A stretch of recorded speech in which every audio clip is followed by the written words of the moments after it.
So the first thing there is scarcity and choice. Now, of course, that whenever a choice is made, something else is given up. I mean, you get to choose what you want, what you prefer to get, and with a variety of choices you would have if you had all the money in the world. So if you don't have all the resources, we're talking about money now, to be able to get everything you would want, then discover you have to make a choice as to what you want or what you prefer to have, and the other goes. So I would say scarcity is a condition of not being able to have all the goods and services you would want. Now there is a direct link between scarcity and choice, and even opportunity cost. Scarcity, choice, and opportunity cost. What I'm trying to say is that it's because of scarcity that you have to make a choice. What I mean is, it's because you don't have enough money to get everything you want. When I say money, I mean the resources. You don't have enough resource to get everything you want, then you have to make a choice. And when you make a choice, then you have left something, you've forgone another thing. So there's a link between scarcity, choice, and opportunity cost. Okay, let's put it this way. Supposing I go to a shop and then I want to, let's say I have only 500 naira, but I would like to buy either a chocolate bar or maybe chin chin. Those two. I would like to buy either this or that.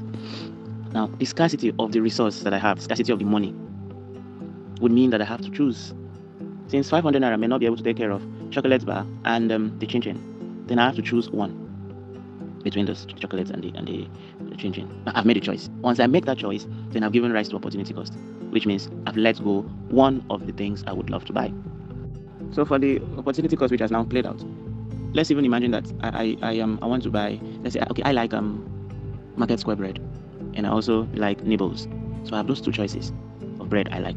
Then I go to maybe the Market Square, and then I see the Market Square bread, I see nibbles. But then when I get to know the prices, maybe Market Square is 900 and nibbles is 800. Now, but because out of those two, I prefer Market Square, which is even costlier than nibbles, because I like Market Square bread. Then I buy Market Square bread, which is 900 naira. The difference between the Market Square bread and the nibbles, which is 100 naira, remember, that 100 naira is the opportunity cost of those two, of the preferred choice is Market Square. Now, so that you won't just be thinking of opportunity cost as being buying one thing in place of instead of buying both of them, and the opportunity, the cost of what is forgone or difference of what is forgone. Now, it could also be that I decide to buy anything, whatever. Let's use, for example, I buy a phone. Now, that I bought a phone, that I'm deciding to buy a phone, means I've used the money I could have used to do something else, but I choose to use it to buy a phone. If I didn't buy a phone, that money would have been used for something else. Maybe not immediately, but would be for something else. Now, that thing else that I've not done using that money, instead I decided to buy a phone, that thing is the opportunity cost. Maybe I would have used the money to, buy clothes, buy shoes, but I did not. Instead, I bought a phone. So the clothes and the shoes are opportunity cost of the decision I made. Now, we get to the next one, which is scale of preference. Scale of preference is a list of what you want or what you need, but you are arranging your list in order of which one is most important. So it's a priority list of what do I want most. If I have money to buy 15 items, which item do I need most? That one that I need most stays at the top of my priority list. That priority list is your scale of preference. So it's a list, actually, of what you need or what you want, but you arrange those needs in order of their importance. So the next one is production possibility curve. And production possibility curve is a graph. But this graph shows the different quantities or the possible quantities that a country or an economy, if you want, can produce conveniently with the resources they have available. Like the resources Nigeria have. With the resources we have, when we talk about resources, think about all the types of resources: human resource and the other capital resource and all those other resources, all put together. With the resources we have, what are the possible quantities a country like that can produce conveniently? That's what a production possibility curve or production possibility graph or production possibility frontier would shows. If a country decides to sacrifice, or if you sacrifice the economy to make a kind of shift the resources or the technology from the production of one commodity to another, if that sacrifice is made, as instead of making one commodity, you shift the attention to all the resources you use in making one commodity to make another one, then we call that marginal opportunity cost. And that is seen or is shown in the slope of the production possibility curve. Now, there are different shapes of the graph. The graph should not always be a constant shape. And if the shape of the graph, the curve, if the shape of the curve is curved outwards like a bow, then it represents an increasing opportunity cost. But if it's curved inwards, then it represents a decreasing opportunity cost. If it's a straight line, then it shows a constant opportunity cost. Now, production possibility curve it comes in handy. It's very useful when a country wants to produce two goods, let's say, and they have the possibility of producing two goods, and they check their scarcity and what opportunity cost would they make and what choices would they make. So a production possibility curve would help show that. So if the curve, when plotted, you have points or marks on the interior side of the production possibility curve, then it means that whatever decision you're going to make or whatever resources you have is not efficient, it's inefficient. But if the points are on the curve, then that means the resources are efficient. If the points are beyond the production possibility curve, then what you want is unattainable, it's not attainable. So we move to the next one, the economic activities. Economic activities, which includes production, distribution, and consumption. Three very important stages of activity in economics. Now, how goods are created, how goods are created simply shows what is what production is about. How raw materials are processed into finished products. That's production, or you call it manufacturing.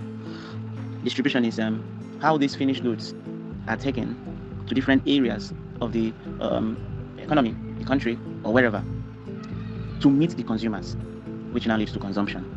So without production, there will be nothing to distribute, nothing to transport, and without production, there will be nothing to consume. So production is very important. Distribution also is very important for all these services or to service the consumers. So if there is a need, then it has to be made available by the production sector. And then you can imagine clothes being sold in the interior parts of villages. The same clothes sold in Port Harcourt, the same clothes sold in Lagos. It went to that part of the country because of the distribution sector. Could be transportation, could be whatever, as long as it helps bring these produced goods to every part of the consumers, for the consumers to be able to gain access to. So all the actions that involve production, distribution, and consumption of commodities and services at all levels are called economic activities.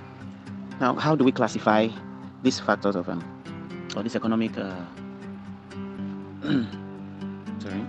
how do we classify these economic activities? They're classified into primary, secondary, and tertiary. Primary, secondary, and tertiary. Now, the extraction of raw materials fall under the primary sector. So the primary sector deals with the extraction of raw materials. That is, they get these materials from the soil, from the earth, or wherever it is in its raw form, and then send them to the manufacturing sector, the production sector. This production sector is the secondary sector. So the primary sectors get the raw materials, they are the miners, and then send these materials to the secondary sector, which are the manufacturers. They use these raw materials and process them into finished goods.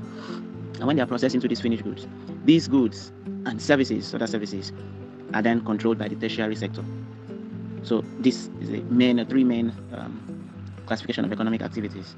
So we can say examples of primary activity is agriculture, fishing, forestry, mining, oil and gas extraction. You discover all these deal with getting the natural or raw form of this, of what they get. Agriculture gets the crops from the ground. Fishing gets the fishes out of the river or seas or whatever. Forestry deals with forest materials, natural resources. Mining extracts the materials from the earth. It can be your iron, can be aluminum, can be even the crude oil. It's mined from the earth. All these are the jobs of the primary sector. Now, when they are through with that, the secondary sector picks up these products of the primary sector and works on them to get products of higher value. Let's use agriculture for example. Cassava is got from the ground after planting. Now, this cassava is not as valuable as Gary is. True or false? True. Now, the same cassava as gotten is processed and made to have more value, whether financial value or the value to who needs it, the consumers. It's in the Gary form, we can eat it, and it serves its purpose very well. Also, take fishing. Fish on its own, can be useful, but in the raw form, in its raw form to the consumers. But fish can then be processed into so many other products that are even more valuable than fish. Many of you have heard of fish oil. there are some species of fishes that's gotten from, and this treats some sicknesses, this normal sicknesses, this solves some health problems. And then forestry, some of the forest products, we use them every day, and if they were in the forest, they were not that useful until they were brought out and they were processed into products that are more useful. We can't even underestimate mining. Crude oil is got from the ground, but it's not that useful until the refineries process them into petrol, kerosene, diesel, or cooking gas, and other gases, and other things. So this is how the primary sector give rise to the secondary. The secondary uses the products of the primary sector to form their own products of higher value than the products in the primary sector. Now, when the secondary sector are done producing, somebody has to take these products to people. And even as such, there are other services that can be, rendered to the consumers. Take, for instance, transportation of these goods to the consumers. It's done by the tertiary sector. Other services, we talk about goods and services. Goods are things you can see, touch, feel, but services are rendered. A cleaner is offering service. A teacher is offering service. So you can see, you cannot touch the thing I'm teaching you, you cannot see it. So I'm offering service. All this, education, people that do research, and all those banking, they are rendering service. Entertainment industry, that's services. Tourism, whatever you can mention that you cannot see, touch, or even carry are not goods. They are services. Okay, so these are all under the tertiary sector. Now we'll look at factors of production. That's our last thing this night. Factors of production. You already know that factors of production are the inputs that are needed for creation of goods and services. Or you can say they are what people need to use to produce goods and services. They are the building blocks. They form the building blocks of the economy. Because if we classify them, you will discover that everything in those classes, without them, an economy cannot exist. You also know that there are four factors of production, and which is the land, labor, capital, and entrepreneurship. Now, when we say land, it doesn't just mean the soil alone. It also includes other natural resources like water, like forest, minerals found in the earth are all under land. And we have the second one, labor. Labor is workforce. That's the people who do the different tasks involved in production. If you go to a production company, an industry, or a manufacturing company, you see they have different sets of people. So the people doing the cutting, there are the people doing the folding, there are the people doing the assembling. All those are laborers. That's the labor, the workforce. That's under labor. Now the third one is capital. Those are the inputs required for the different stages of production. So that's the most important factor. Well, that's my opinion, because without the starter, without the capital to start, whether it's physical capital or whatever, there is nothing to start. Though some would argue that entrepreneurship is the most important, because an entrepreneur is the person who is willing to risk his capital to start a production activity. So which one do you think is the most important? But here we have the four factors of production: the land, which encompasses all the natural resources like forest, water, and stuff; labor, which is the workforce, the people that will actually do the work; and capital, which is what is needed to start the work; and then the entrepreneur, who can risk what is needed to start the work. When we talk about capitals, we can still split them. There is physical capital, which includes machinery, tools, money, raw materials. All these are physical capitals. But when you think of something like money used for buying raw material, paying electricity bills, paying the workers, now all these are working capital. So we can have the physical capital, we can have the working capital. And we can even also have the human capital, which is the knowledge and the effort that is put in to arrange for the other factors like land, labor, physical capital, and others, factors of production. The point is, if there is no human being to think of how to use the natural resources to make finished goods, then there is nothing to be done. So human capital. But all these human capital, working capital, and then physical capital are all under capital. So don't start differentiating them. So there we go: land, labor, capital, and entrepreneurship. We'll be looking at types and basic features of economic systems. So economic systems as a whole. That's what we're going to be looking at: capitalism, socialism, mixed economy. We see their features, the advantages and disadvantages. And then we'll go ahead and see the basic tools of economic analysis. This is when we're talking about tables, graphs, charts, and all that. So we start from the first one there. So, but let's define economic system. We sure you were told an economic system is a medium or an organized way by which means of production in a state are utilized in order to satisfy human wants. The medium, we say an organized way, in which the means of production in a state are used properly in order to satisfy human wants. What it means, in other words, is the way in which the available productive resources in a state or a country, how they are owned, how they are managed, and how they are utilized to satisfy the needs or wants of humans. Okay, so the type of economic system that will be practiced in a particular country would be depending on the way the available productive resources in that country are owned, and the way the society takes decisions on issues that relate to the basic economic problems of that country. What I'm saying is the ownership of the means of production, whether it's private or public, and how the choice is made and who is making those choices would be what would determine the type of economic system in a country. Alright, so the first economic system there you can see is capitalism. Capitalism. Another name for capitalism is free market economy. Remember, there'll be questions after this class. Free market economy is another name for capitalism. But then what is capitalism? It's defined as a type of economic system in which the means of production are owned and controlled by private individuals. Private individuals own this production, the means of production, and they control it. Human beings, individuals, not the government. That's what it means, is that the type of economic system which is characterized by private ownership of means of production is capitalism. That's why they call it free market economy. Now, in this case, the private individuals, they play a greater role than the government in taking decisions on what to produce, and even how to produce them, who to produce these goods for, and how to distribute them. They are all controlled by the individuals and the private owners, more than the government. I think the private individuals, they utilize the capitals they have, and they direct the uses to make the profits, their own profits. So capitalism will not encourage incentives. It will not encourage freedom for individuals to invest their capital, because one person wants to make his own profit. So he uses his money, makes the goods, sells them, and makes his own profits. It won't encourage people to come and invest. So examples of countries that practice capitalism is the United States of America, Japan, Australia, France, and Italy. They practice capitalism. Now, features of capitalism. Remember, we call capitalism free market economy. The features are that, number one, there is private ownership of properties. There's a high degree of private ownership and control of means of production, like I said, and with very minimal participation of the government. So where the government can come in is just to make the rules, the laws that can bind them. So private ownership of properties is of high degree in capitalism. Then number two, the existence of competition. So there's also a very great existence of competition among individuals and the firms that operate on capitalism, because they will be trying to acquire wealth or control the means of production, these individuals. So they compete with themselves. The government wouldn't want to compete with themselves. Or who are they competing with? Because they're the government. So but competition is mostly when private individuals are in control. So there is competition. Take, for instance, in schools. Private schools, you see a whole lot of competition between two or more private schools. They want to stand out. They want to offer subjects that others don't, so that they become unique and people want to come to them. All this is to make, and they're trying to make so much effort to acquire wealth. It's a characteristic of private ownership. The government schools, you don't see them compete that way.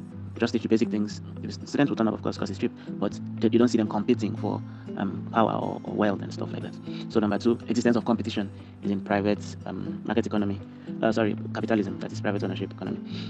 Number three, maximization of profits. Now, capitalism has a high level of profit maximization by these private investors. They want profit. It's a high profit and production they do. So, of course, their whole goal is to make profit. They're not there to serve the public. If it's the government firms, okay, there will be subsidies. There can be reduced prices because the government is there to serve the public. But private individuals, what they're after is their profits. So, number four, individual satisfaction. So capitalism will enable an individual to embark on actions for the least sacrifice that will give him the greatest amount of satisfaction. They want satisfaction. That's why you see a lot of firmness, a lot of checks and balances in private owned companies. Number five, free market enterprise. So in capitalism also, individuals get the freedom to choose their occupations based on their capabilities. You want to go into something, you have the freedom to go into that and operate on it. So it's a free market enterprise, capitalism. Then number six, production and consumption are regulated by price system. Now, the price system determines what producers have to produce, of course. So they will take into consideration the demand of the consumers and the price offered for the goods. So the price is what gives them the kind of morale or push to produce. And then lastly, number seven, accumulation of wealth. as a result of the companies or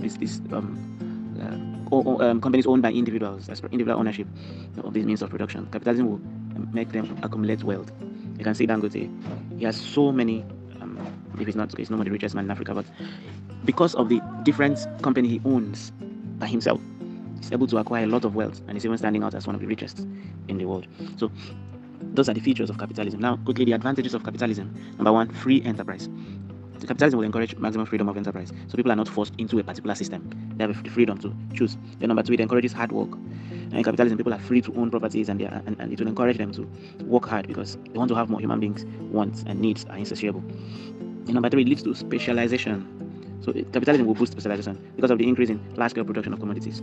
When you start producing things in large scale, you get better and better in this production of this thing. Before you know, you become proficient. You become very good at producing that particular good. That's specialization. So it leads to specialization. And then four, it encourages economic competition. Because individuals are controlling the means of production, of course, it will generally lead to competition in the production of that good and services. Because one person has done it and is succeeding, others want to try it because they want to succeed like that person. And number five, provision of alternative choice.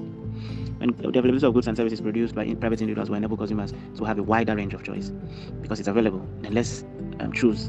If you have, let's take for instance detergents. We have Ariel, we have Clean, we have we also have Omo, we have so many brands of detergents, powder detergents, and whatever it may be, soap or whatever. Now, if there was just one brand, everybody will be going for that because that's the only one. But other people went into the same business because they saw people did it and they're succeeding. They went into such businesses and have so now the consumers have a wide range of varieties to choose from. So I can decide to buy Clean, I can decide to buy Omo, I can decide to buy Ariel, whatever I want to buy, but I have a wide area of choice or to choose from. So that is one of the advantages of capitalism. And then number six, it ensures self-regulation and reliance. So capitalism will encourage individuals to regulate their own economic activities, and it will help them to be self-reliant. So, and then number seven, it promotes different forms of production. See, individuals will pursue different forms of production, but if it's a government, they will just pursue a single form of production. So it's about capitalism. This is individual-oriented, will promote different forms of production. Now, the disadvantages of capitalism. Number one, it creates monopoly. That's because as a result of economic activities of free individual investors, monopoly can easily be created. Of course, I'm sure you know what monopoly is. Number two, it leads to economic inequality. See, only few individuals will have full control of the means of production in capitalism, and this can lead to inequality in the distribution of wealth because those that have the means of production, they control the wealth. And then number three, few individuals are enriched. Of course, only a few individuals will be enriched, while many will be poor because many will just be buying and making them more wealthy. They get wealthier and wealthier and wealthier, and the poor gets poorer. And also number four, it leads to economic exploitation. Now, exploitation of the majority by a few individuals that are able to own these businesses is one of the major problems of capitalism.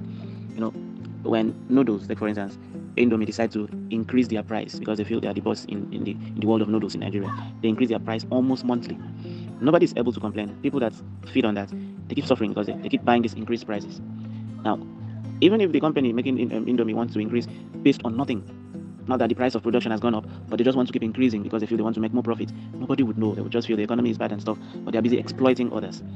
And you see that it's a big problem because at the end of the day, they will become so rich and the masses will become almost on their knees begging to even make them richer. And number five, it causes economic insecurity. When you have job insecurity, you have unemployment. This will be these are the major or negative characteristics of capitalism. If you are working for a private firm, you will be insecure, sort of always on your toes. You don't know when you'll be sacked or stuff like that. And even after finishing or serving them, you don't have to. You can't enjoy what is it called? Pensions. So after you retire, that's it. You're broke again. And also, you can unemployment. It's another characteristics of that. Then number six and the last, unhealthy rivalry. Because of competition in capitalist economy, it will lead to unhealthy rivalry among those investors. They want to do all they can to make their rivals lose, so they will make more profit. So they don't mind setting them up. They don't mind poisoning one of their goods.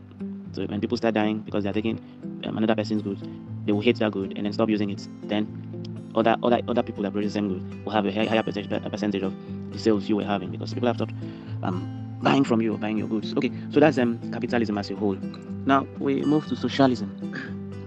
Now socialism is also called centrally planned or controlled economic system. So socialism is defined as a system of the type of system in which the means of production and distribution are collectively owned and controlled by the government.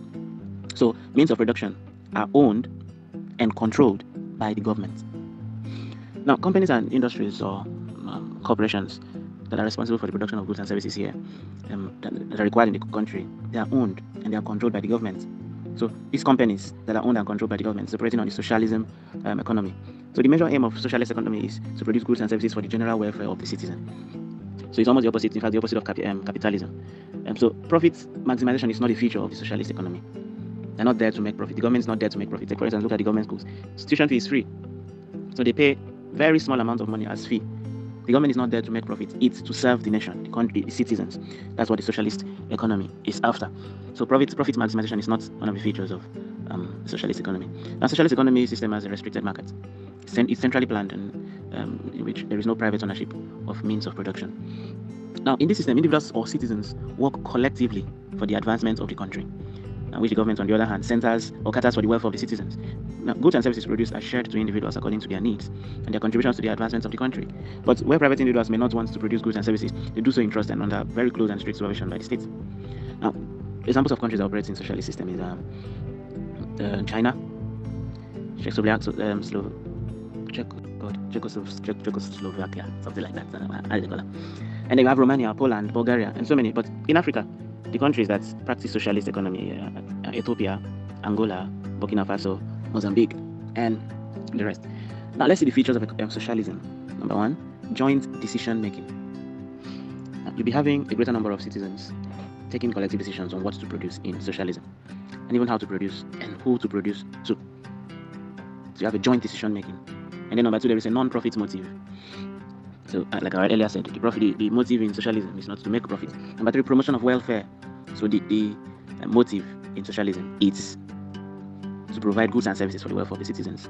Then number four, freedom of choice. Now, because of abundance of goods and services provided, the consumers will have a wide range of choice. Because of the abundance of goods and services that are provided by these companies that are controlled by the government, consumers will still have a wide range of choices. Then non-price competition is another feature. Prices of commodities will be fairly stable, unlike prices in capitalist economy, where one good can decide to sell it on 10,000, and another person producing the same thing sells 4,000, 5,000. That's not stable. But in socialism, that's stable because they are controlled by the government. Since they're not there to make profit, they won't be increasing the prices. They keep it in a stable mode. Then we have equitable distribution of income. That's equal distribution of income. So income will be evenly distributed to all the citizens in the state. To shock you to know that whether River State is producing oil and the companies in River State are making producing petrol and others from oil using crude oil, and even Lagos and other states, the income the country gets from selling this crude oil is shared among states that don't even have crude oil. So there's equal distribution of income that's gotten from the companies and others owned by the government, because their aim is to serve the country, serve the nation. Now, the last feature, number 7, state ownership of means of production. So all means of production and distribution will be owned and controlled by the states. That's one last feature of socialism. About the advantages, there is absence of exploitation. Nobody's exploiting who, because the government provides all the goods and services that are required by the citizens. So you don't have competition, so there's no exploitation. You don't have people wanting to make a lot of profits, that's why you don't have exploitation. Then number 2, centrally planned markets. Government will take decisions on goods and services that are produced and how they are sold, how much they are sold. That's their markets. So this will make the markets or whatever to be centrally controlled by the government. Nobody increases price and goes scot-free. The government gives a certain price, and every state or area of the country goes with that. Then number 3, prevention of private monopoly. Private monopoly that exists in capitalist economy is prevented because means of production are controlled by the government. So there's nothing like one person controlling means of production. Then number 4, economic security. You will have jobs and employment for the citizens, and they will be guaranteed and secured, because they are not there to please a person, a particular individual, or make the individual make more money and stuff. They are more relaxed, so their jobs are secured because nobody is threatening you daily to remove you or sack you or replace you.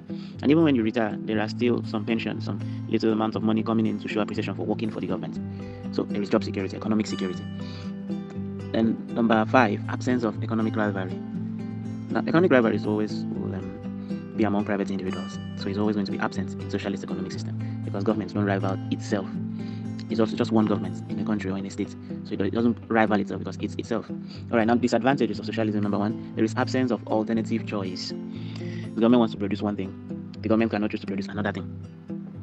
Okay, but in the private sector, in the capitalist economy, you see one person produces, another person decides to produce, another person decides to produce. So consumers will have alternate choice in capitalism. But in socialism, consumers have no alternative to choice of commodities produced. So they just have to accept whatever is produced. So number 2, it reduces individual initiatives. Remember, in capitalism, the individuals think of what to do and go ahead and do them. So the initiative of individuals are promoted in capitalism. But in socialism here, socialism will reduce individuals who have ideas and wants to do something, because government solely control everything. The government decides what to do, and so maybe your ideas can only be useful in advising the government, but not in putting them into action and creating things. And number 3, it creates room for laziness. Since the government will provide everything for the people will become lazy, and then it slows down economic development because of the fact that government alone provides means of that livelihood. People will reduce or slow down the pace of the pace in which they used to get into other ways of developing the economy. So the economic development will slow down. And lack of specialization is the last disadvantage. Remember, I said the other time that when an individual decides to produce something and starts producing in large scale, the person becomes proficient in that area and becomes a specialist. Now, there is lack of specialization in socialism, because socialism will encourage division of labor. If there is division of labor, one person is just good in the area he's working on. It's not good in all areas. But in private sector, one person does all the areas and produces it, and then becomes better and better and better. But in socialism, division of labor is utilized, so specialization is reduced. Now we go to mixed economy. Mixed economy may be defined as a type of economic system in which both the private and the public ownership of means of production and distribution exist together in a country.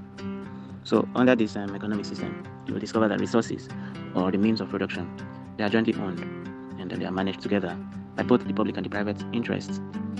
So the system is a mixture of elements of both the capitalism and socialism. Example of countries that practice is Britain, Egypt, Peru, Tanzania, almighty Nigeria, Kenya, Mexico, etc. They all practice mixed economy. But then what are the features of mixed economy? Number 1, joint participation. In a mixed economy system, there will be joint participation of both the private sector and the states, the government, to produce or to provide goods and services. So there is joint participation. Then there is joint decisions.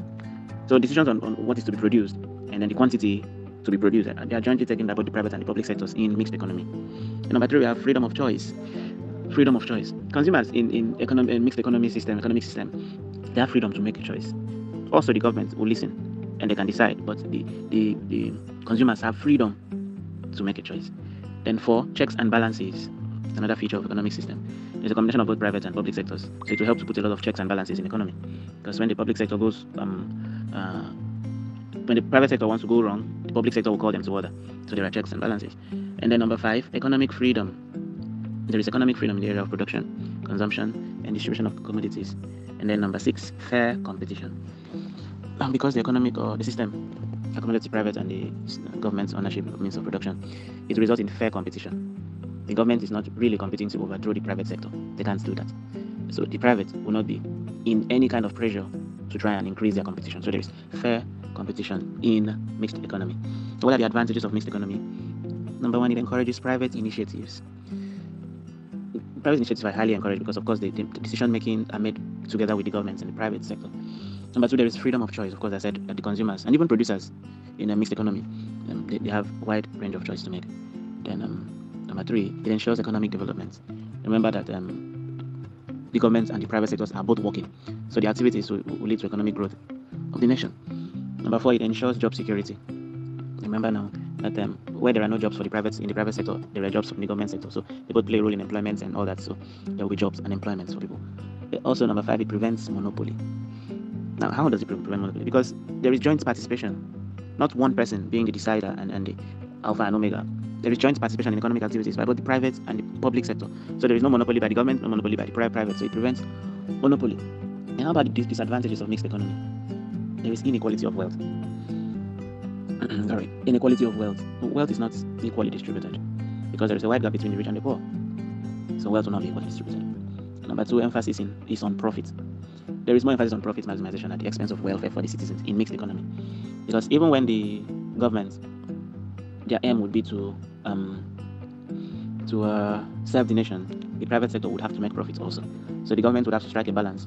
So they make profits, the private sector also make profits. At the end of the day, they both profit and the consumers lose. So that's why, of course, the wealth is not equally distributed. Then there is lack of efficiency. Efficiency scarcely occurs in mixed economy because there is involvement of the state. There's the government. You know that private sectors, people are more hardworking there because there are threats to your jobs. If you're not able to do it, you can be replaced anytime. So the efficiency is more in the private sector. So once go to the government sector, you discover people are relaxed. It can take days for them to provide or process things that should be done in hours because they are relaxed and less efficient. So efficiency, because of the government's involvement, will reduce in the mixed economy. Corruption and mismanagement is also a disadvantage of mixed economy. Now, there's a high level of corruption and mismanagement of resources in the mixed economy because, of course, when something is not owned by a particular person, then nobody is there to protect it. So anybody who is corrupt wants to take it, takes it, and nobody will be there to question. Even if it's questioned, they have their ways of maneuvering it because it's not owned by one person. So corruption and mismanagement. Then there is exploitation of labor. Labor is usually exploited heavily in the mixed economy system. There is no country in the world which has absolute socialism or capitalism. So in each country there is some private and state ownership of means of production. Now, it is in this level that the private and the state ownership of means of production that will determine whether a state is a capitalist or a socialist state. So we have looked at the three major types of economic systems, and we've explained them. Now we move to the second part of what we'll be doing today, which are the basic tools for economic analysis. I said this way we do graphs, tables, charts, and the rest. So it's the last lap of today. Now, if you have questions about the economic systems we just did, drop them as text, and drop them as type them and drop them, so that I won't have to wait, and you don't have to wait so that you don't forget the question.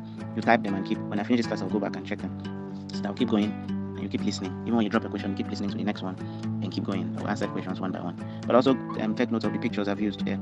If you go through them, it's to be a summary of what you've done. Maybe your question can be answered by just looking at the pictures and the screenshots I've given you there. So we move to the next one. Now, for you to analyze economic problems, sometimes statements will be too difficult to understand, especially in calculations or mathematical statements. It may be very difficult to understand. So we may have to find other ways of presenting these statements in such a way that people can easily see it and get the point. So that's where we need the use of the basic tools to make it easier or better for interpretation and understanding of economic analysis. So the first one is table. A table. Now, a table is a systematic and orderly arrangement of information, facts, or data using rows and columns. Now, we use this for presentation, which makes it easier for better understanding. Now, tables are the most commonly used means of representation. Take items or prices of things and what things they are easily shown on the table. Let's say you were to buy some vehicles, and let's say 800 vehicles will cost them 50,000 naira. Or maybe let's say one car is 50,000 naira and you need 800 of them. And then there's another car that costs 200,000 and you need 500 of them. Another car that costs 150,000 and you need 300 of them. Another car that costs 800,000 and you need 120 of them. Another car costs 1 million naira, you need 60 of them. You can tableize this, put in a table, and you make this whole statement I've said that's even sounding confusing, will become a whole lot easier to understand. So if there's on one side of the table you write price, and the other side you write number of vehicles needed. So when you write number one, 50,000 for price, you go to that number of vehicles needed, 800, comes to price, 200,000, number of vehicles needed, 500, the other way. It becomes arranged in such a way that just looking at it, okay, those whole statements, that whole confusing statement becomes a lot easier to understand. Now, what are the characteristics of a table? First of all, a table must be very simple. You don't create a table and still make it very complex. It should be very simple. It should be straightforward. A table should either be comparing two things, or of course comparing two things, or comparing or one thing and it's just telling you the features and stuff like that. But mostly it compares two things or more. Now, in this comparison, it must be very simple to understand. And number two, the table must be easy also to understand. Then the table must be numbered properly if there are many. I'm not even talking about the serial number of the items in the table. If you want to form if you have different tabulations, if you have 6 tables, different tables, don't just draw the 6 tables. Give them numbers. Number them. Call this table 1.1. Call the other one table 1.2. Table 1.3. Table 1.5. As the case maybe, you can call this table 1.1, or you can call this table 1, the other one table 2, the other one table 3. But let's make sure those different tables are numbered, because if you want to present something, you'll be saying, if you go to table 5, you see how that numbering makes it easy and simple to understand. So a table must be numbered properly if there are many. Also, it must have a title or heading. So you want to start drawing a table. You say you write what the table is for, or what is the title of the table. Like the one I sent to you on economic system, you see it was written there, economic systems at the header.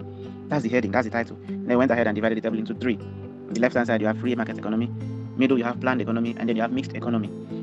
And that it's clearly divided, but there is a heading. So your title must be there for all the tables.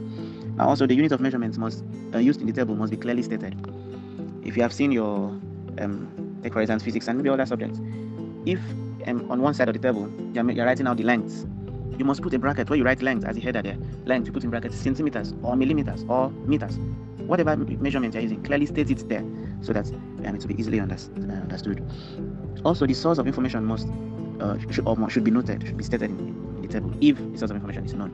So it's not just to write a table. Some people want to confirm if that table is actually true. So you have to state maybe below that if it was derived from a site, you state the site. If it was derived from somebody's work, you state that person's work and cite it there. All right. So information, source of information should be known, or if it's known, it should be stated. And the purpose of creating a table must be known. You should be able to clearly state the purpose. Now, this table is to show the difference between this and this. That's the purpose of creating a particular table. Then also the subheadings for the columns and rows used must be stated. What I mean is, if you look at that same table I'm talking about, economic systems. Economic system is the heading, the title, but the subheadings are free market economy.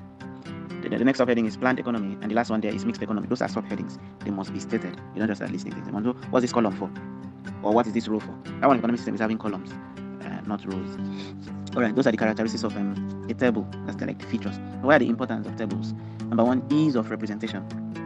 You discover that a large amount of data can easily be compressed or confined in a table when you're presenting it in a table form. So it's the simplest form of data presentation actually. So it will help you in summarizing the data. Something you should have written in a lot of words, you just summarize it in tables, because in tables you're just putting it in bullet forms at the points I just stated there. So the whole bulky work will become just points to note. Then there is ease of analysis. Data tables are frequently used for statistical analysis, like calculation of central tendencies and dispersion. So there's ease of analysis.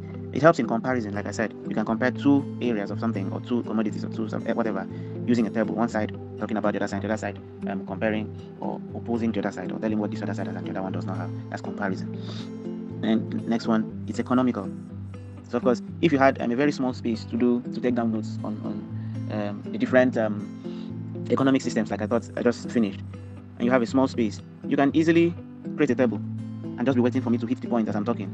So when I mentioned in the mixed economy that the public and private ownership of resources are present, you just write under one, private and public ownership of resources are present. That's it. Instead of writing the whole thing I've been saying, because you don't have enough space or even time. So a table can make your work so economical, and it saves time as well and space. Now, the use of tables make it easier and faster to make decisions. When somebody just looks at the table and sees the main points of whatever is being compared, it's easy for the person to make decisions because it clearly sees the points. Then, with the use of a table, data are better understood. That's the importance of a table. So we move to the next one, graphs. Now, a graph is a diagram that shows the relationship between 2 variables. So a graph is always comparing 2 variables. Now, graphs are not strange to you. There are different things you know, but you may not have known they are graphs. But let's check them. Examples of graph are pie chart. Pie chart is a graph, it's a type of graph. Bar chart is a type of graph. Pictograms is a graph. Because in all these examples I've mentioned, you'll be seeing it comparing 2 or more things. So they are all graphs. They are diagrams that show a relationship between 2 variables. What are the features of graphs? Number 1, all graphs must have a title. You must write a title of your graph, because you know that. Then 2 graphs must possess appropriate scales. Because you are plotting, you must state the scales. Your y-axis, that's your vertical axis. What is the scale you are using? How many centimeters is represented by 1 unit of your graph? That's your scale. And on the x-axis, the horizontal one, how many centimeters or whatever you are using of a ruler is contained in 1 unit of your graph. So all graphs must have appropriate scales. Now, all graphs should have x-axis on the horizontal and y-axis on the vertical, of course. Then graphs must be labeled properly for better understanding. You label your graph. Sometimes you see a graph and on the curve, you see the title of the graph on the curve. That's proper labeling. The curve is actually the comparison. It's the bottom line. It's what shows the result of the comparison. So, but also you must label your y-axis. What are the values on the y-axis? What do they represent? Maybe they're representing tubers of yam. You label on that side, write it along the vertical, tubers of yam. Then the horizontal side, the x-axis, if you represent the prices of those tubers of yam, you clearly write under the line price, and put the unit for the price and the unit for the tubers of yam also. Then Graphs must show the source of the data presented. Remember to state the source. Then the unit of measurement must be indicated on a good graph. The unit of measurement, like centimeters, like I say, units of price, can be naira, can be dollar, can be whatever, but put the units. If it's time, put seconds or minutes, depending on what you're using and what you're comparing. Then the x and y axis of the graph must carry different variables. The x-axis should not carry price, and the y-axis also carry price.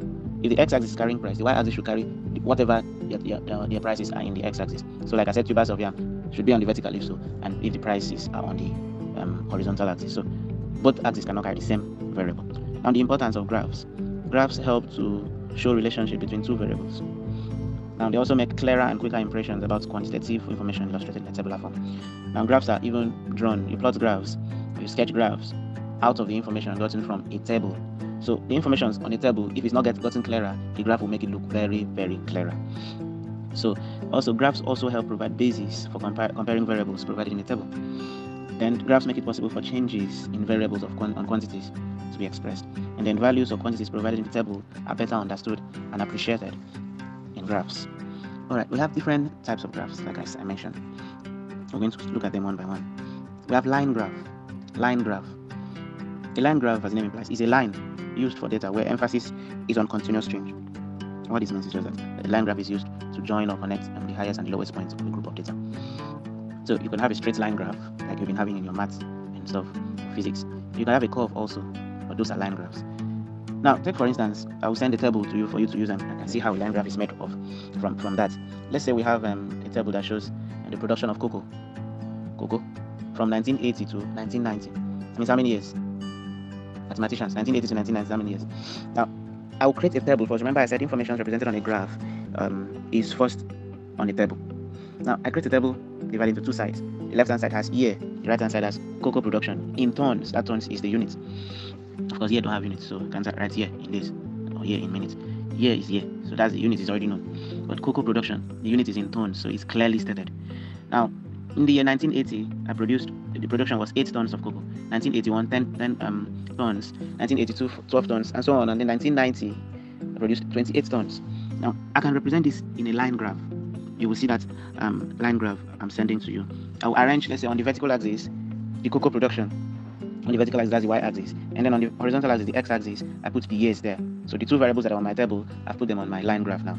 Then I start plotting. When it was 1980, I produced 8, so I link 1980 to 8. When it was 1981, I produced 10, so I link 1981 to 10, and so on. But you see, you must form an appropriate scale on both axes so that you have.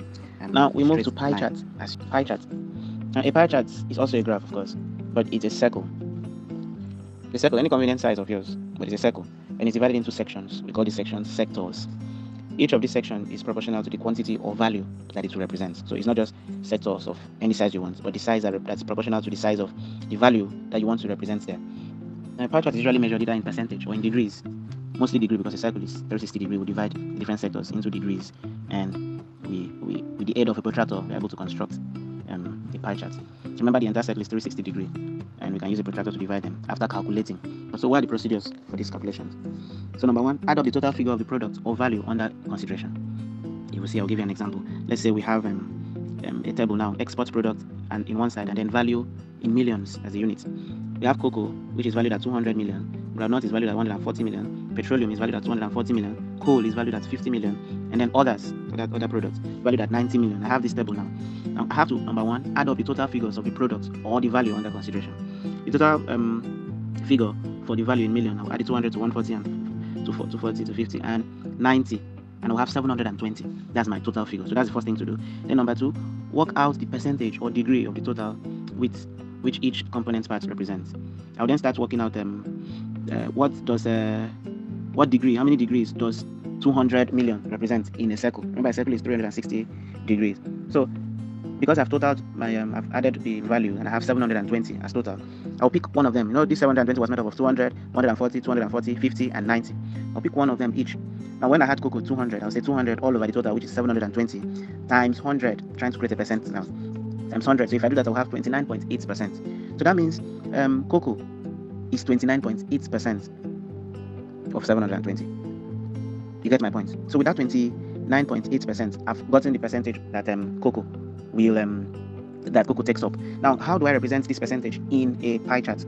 I would then say that 200 all over 720 times 360 over 1. Now, I may want to use the degree alone without the percentage. It's the same thing.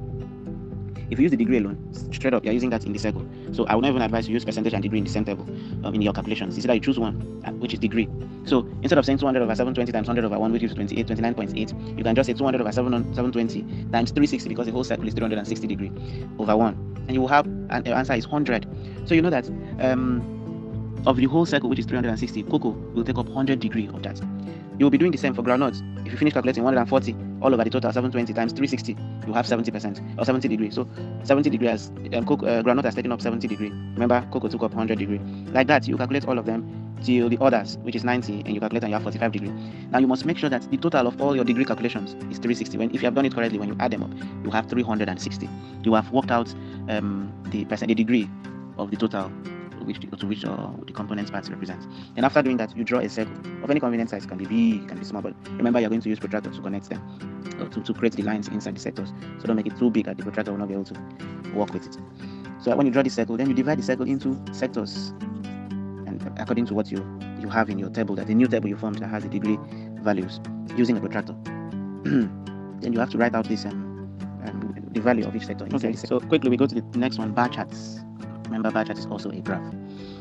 So bar chart is a graph made up of bars. And these bars are rectangular in shape, and they have equal width is thickness, not the lengths. They have equal width, and they have the same equal spaces in between the different bars. Now, and the length of the bars are proportional to the quantities they represent. Remember, the size of the sector in pie chart represents the quantity they represent. But now in bar charts, it's not the size of the sector. It's now the length of the bars that represent the value of the quantity it represents. Now, the major characteristic of bar chart is that the body of the bars must not touch each other. In bar charts, one bar does not touch the other bar. They are separated with equal spaces. Okay, equal gaps. So now bar charts can be horizontal, can be vertical. If you're not specially asked to do horizontal, then you do vertical. That's the most common. And if you're asked, then it's just the same thing. Just to change what's on the y-axis to the other axis, and everything goes well. All right. Let's go straight to how to construct a bar chart. Let's take, for instance, I have information about cocoa production in tons from year 1960 to 1967. And in 1960, I produced 7,000 tons, 1961, 1,500 tons, 1962, 3,000 tons, up till 1967, I produced 3,500 tons. I'll send you a picture to see what I'm saying. Now, what do I do? Firstly, since the figures I'm given, they are large numbers, I have to choose to either reduce those numbers by using an appropriate scale. A scale will help me reduce those numbers well. So I can say that 1 cm, that's from one thick line in my graph. So if I'm using graph, if I'm using just a plain paper, I'm telling them that 1 cm from my ruler is going to represent 1,000 tons. So because of that, that means in 1960, instead of saying drawing 7,000, I'll be drawing 7 cm to represent 7,000. So a scale should help you reduce large numbers properly. Okay, so step 2, I would then draw the table and arrange the new figures that I found. The new figures I've made from my scale, you understand? So instead of 7,000 cocoa in tons, I'll be having 7. Instead of 1,500, I'll be having 1.5, because I'm saying I'm just dividing my value by 1,000. Since I said 1 cm represents 1,000 tons, so you just say 1,500 divided by 1,000, I have 1.5. If it was 3,000 tons divided by 1,000, I have 3. Like that. So I have reduced numbers, but still representing the same thing relating to this scale I have. Now from that, I can then draw my bar chart. Then I can put the cocoa values on the vertical axis and then the years on the horizontal. So in 1960, instead of 7,000, I have 7. So I label my 1, 2, 3, 4, 5, 6, 7, 8, 9, as the case may be, and draw it. But you see that the bars are not touching each other. They are separate. Now we move to pictograms. Now pictograms are also graphs. In fact, they are called pictographs sometimes. And they are charts in which pictures are drawings of objects are used to represent the magnitude of the variables or to convey other information. So in the case of pictograms, you have pictures or diagrams instead of tables and other values. But always note that the key in pictograms are the most important. The key will tell you what one picture represents. If they represent 1,000 of such a picture or 200, so the key is very important. Okay. Let's take for instance again that we have chicken consumed in given years. So I create a table from 1998 to 2002. So in 1998, I consumed 30 chickens. 1999, 60 chickens. 2000, 20 chickens, 2001, 50 chickens, 2002, 40 chickens. I can put this in a pictogram by number 1, drawing a vertical line to arrange my years. So I draw a vertical line, keep the years all arranged. Then I now take rows, horizontal rows. On 1998, I draw chicken, put a picture of chicken. But I must be able to state in a key that one chicken represents this. So if I say, for instance, that one chicken represents 10, one chicken picture in my pictogram represents 10 chickens. So how many hen or whatever will I be drawing? 3. Because if 1 is 10 and 3 is 30, so in the year 1998, I consumed 30. Then in my pictogram, I draw 3. But clearly, I've stated the rule, the key, that is that. So in 1999, I consumed 60, so I will draw 6. In 2000, consumed 20, I will draw 2. Now let's look at histogram, so on and so forth. Histogram is almost like bar charts. The only difference is that histograms don't have spaces between them. The bars don't have spaces between them. So quickly, if I have a table showing the number of days I used to harvest tubers of yams. So I create a table. In 1 day, I harvested 4 tubers of yam. The second day, or in 2 days, 12. 3 days. In the third day, I harvested 7. Fourth day, 20. Fifth day, 2. Sixth day, 9. Seventh day, 1. And 8th day, 5 tubers of yam. I can represent this in a histogram, just the same way I represented it on a bar chart. But I'm telling you, the only difference is that in histogram, there are no spaces between each bar. Now, finally, we'll look at the basic statistical measures and representations, as we're talking about the arithmetic mean, the median, and the mode. This has become this is very easy for you, of course, because you know that the arithmetic mean is the sum of your data divided by the number of data you have. So let's take, for instance, I have 12 students in my class. Sum of data is okay, let's say the 12 students took a test, economics test, and they have different scores. I want to find the arithmetic mean of my class, of the scores of that class on economics test. I'll have to add the scores of every of the 12 human beings, students. So Christiana had 2, I said 2. Victoria had 5 plus 5. Goodness had 1 plus 1. Mimido had 10 plus 10. Fisayo had 15 plus 15. Treasure had 0 plus 0.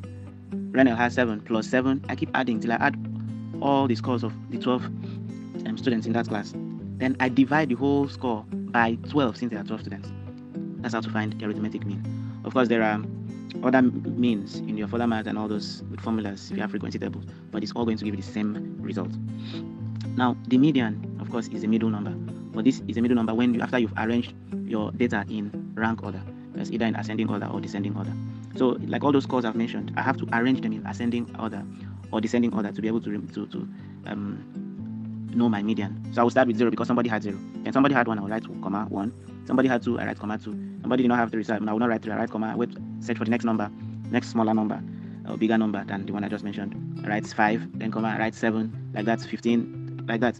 Now, after arranging all those scores in ascending order from smallest to the biggest, then I now start counting them or looking for which one is at the center.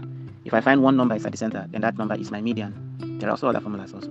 Now, but if you count and you don't find one number at the middle, that means 2 numbers form the middle number, the median. Then you have to add those 2 numbers that form that middle number, add them and divide by 2. So if, for instance, it was 5 and 7 that was at the middle, since it was not one number, then you add 5 plus 7, which is 12, and divide by 2. The answer is 6. So your median is 6. That's if you don't have one particular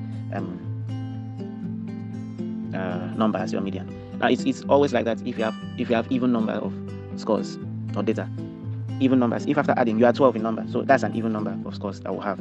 0, 1, 3, 7, 5, 5, 7, all those ones. I will have 12 scores. 12 is even. So if I count, I'll be counting 6 from the right hand side, 6 from the left hand side. I will not have a particular number standing at the middle.